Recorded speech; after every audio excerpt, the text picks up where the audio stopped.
Hello everyone, welcome to the homely spoon cloud kitchen. ఈరోజు మా cloud కిచెన్లో మేము ప్రిపేర్ చేసిన ఆర్డర్ వచ్చేసి ఆలూ చిప్స్ అండి. సో ఈ పొటాటో చిప్స్ని ఎటువంటి ప్రిజర్వేటివ్స్ లేకుండా ప్రిపేర్ చేసామండి. So that sun dried aloo chips అంటారు వీటిల్ని. సో ఎప్పుడు కావాలంటే అప్పుడు పిల్లలకి ఫ్రెష్గా వేయించి పెట్టచ్చు. సో దీన్ని ఎలా ప్రిపేర్ చేసేద్దామో చూద్దాం రండి. సో ముందుగా ఫ్రెష్ వాటర్ తీసుకొని తెచ్చుకున్న మార్కెట్ నుంచి తెచ్చుకున్న బంగాళదుంపలన్నీ కూడా నీట్గా వేసి చక్కగా ఏ మట్టి లేకుండా కూడా క్లీన్ చేసేసుకోవాలండి. క్లీన్ చేసుకున్న తర్వాత నేను చూపిస్తున్న విధంగా స్కిన్ అంతా కూడా పీల్ చేసేయాలి. ఎక్కడ కూడా కొంచెం కూడా స్కిన్ ఉంచొద్దండి. సో ఇలా క్లీన్ చేసేసుకున్న తర్వాత ఇప్పుడు స్లైసర్ తీసుకొని చక్కగా చిప్స్గా స్లైస్ చేసేసుకుందాం. సో నేను చూపిస్తున్న స్లైసర్కి డిఫరెంట్ మోడ్స్ ఉంటాయండి. ఎంత థిక్గా కావాలి, ఎంత థిన్గా కావాలనేది సెట్ చేసుకోవచ్చు. సో ఈ చిప్స్ యాక్చువల్గా థిక్గా కూడా చేసుకోవచ్చు. నేనైతే చాలా థిన్గా తీసానండి లేయర్, బికాజ్ నాకు వచ్చిన కస్టమైజ్ ఆర్డర్ చాలా పల్చగా చేసి ఇవ్వమన్నారు చిప్స్ని. సో అందుకని పల్చగా తీసాను చిప్స్ని. సో కొంచెం మందంగా కూడా చేసుకోవచ్చు, అవి కూడా చాలా బాగుంటాయి. ఈసారి ఎప్పుడైనా చేసినప్పుడు చూపిస్తాను. సో ఇప్పుడైతే ఈ చిప్స్ని మొత్తం ఇట్లా స్లైస్ చేసేసి పెట్టుకోవాలండి. సో ఇట్లా పెట్టుకున్న చిప్స్ని చక్కగా ముందుగా వ్యాక్స్ ఉంటుంది కదా మన పొటాటోస్కి, యూజువల్గా వ్యాక్స్ అంతా పోయేలాగా చక్కగా రన్నింగ్ వాటర్ కింద పెట్టేసి క్లీన్గా చేసేసుకోవాలి. సో క్లీన్గా కడిగేసుకున్న తర్వాత ఒక జల్లిబుట్లో వేసి తీసుకొని మళ్ళీ ఫ్రెష్ వాటర్ పట్టేసుకొని ఫ్రెష్ వాటర్లో కూడా వేసుకోవాలి.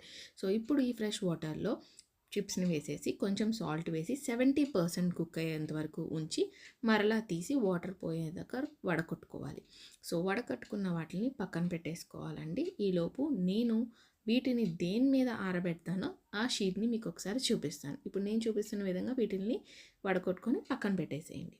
ఇప్పుడైతే షీట్ చూడండి. ఈ షీట్ని నేను అమెజాన్లో ఆర్డర్ చేశానండి. సో దీన్ని ముందుగా చక్కగా క్లీన్ చేసి పెట్టేసుకున్నాను. వడియాలు వేసుకోవడానికి కానీ ఏవైనా సరే ఆరబెట్టుకోవడానికి ఇది చాలా బాగుంటుంది. సో ఈ షీట్ని తీసుకెళ్ళి ఎండలో వేసేసి నేను ముందుగా పక్కన పెట్టుకున్న వడకొట్టి పక్కన పెట్టుకున్న చిప్స్ అన్నిటిని కూడా చక్కగా పల్చగా వేసేసానండి. ఈవినింగ్కి జస్ట్ 4 hours ఎండబెట్టానండి. సో అవి ఇట్లా వచ్చేసాయి. సో ఇలా వచ్చేసిన చిప్స్ని చక్కగా మనం స్టోర్ చేసుకోవచ్చు. సో ఎన్ని రోజులైనా కూడా పాడవకుండా చక్కగా ఉంటాయండి. ఎప్పుడు కావాలంటే అప్పుడు తీసి పిల్లలకి మనం వేయించి పెట్టచ్చు. చూడండి ఎంత క్రిస్పీగా అయినాయో. సో వీటిని బాగా ఎండలో అయితే 1 day సరిపోతుందండి. సో ఇఫ్ నాట్ ఒక 2 days పెట్టుకోవచ్చు. సో చూడండి ఇప్పుడు నేను వేయించి చూపిస్తాను. ఒక్కసారి జస్ట్ అలా వేసి అలా తీసేయచ్చు. చిప్స్ చాలా ఈజీగా అయిపోతాయండి. సో పిల్లలు కూడా చాలా టేస్టీగా తింటారు.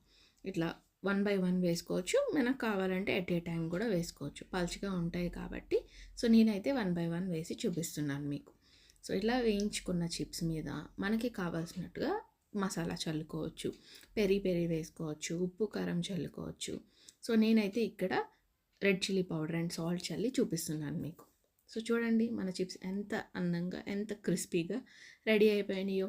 సో ఇది మీరు కూడా ట్రై చేయండి. ఒకవేళ ఇన్ కేస్ మీకు చేయడం కష్టమైతే కనుక వాట్సాప్ నెంబర్కి, స్క్రీన్ మీద చూపిస్తున్న వాట్సాప్ నెంబర్కి ఇప్పుడే ఆర్డర్ పెట్టేసేయండి. సో ఈ వీడియో మీకు నచ్చినట్లయితే please like, share and subscribe. Thanks for watching.